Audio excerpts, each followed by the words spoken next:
اللہ پاک کی بارگاہ میں مقبول ہوگی تو آپ کے چہرے پہ نور آئے گا، آپ کی مشکلات دور ہوگی.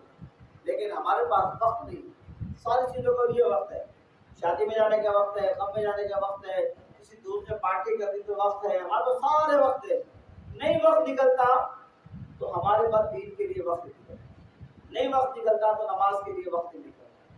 یہ ہم اپنے ساتھ اپنے اوپر ظلم کر رہے ہیں. بات یاد رکھیے، کسی کا کچھ نہیں بگاڑتا، کسی کو کوئی نقصان نہیں کرتا. اگر میں ایک دن میں نے 5 نمازیں چھوڑ دی تو 5 مرتبہ جہنم کے دروازے پہ نہ مانگے. اللہ اپنے بندوں پہ رحم فرمائے گا، یہ بات یاد رکھیے گا.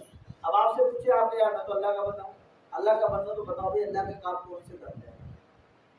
اللہ رب العزت کی بات کون سی مانتے ہیں؟ اس کے حبیب صلی اللہ علیہ وسلم کے بتائے ہوئے کام ہم کرتے بھی ہے یا نہیں کرتے؟ ہمارا بالکل انداز جدا ہے.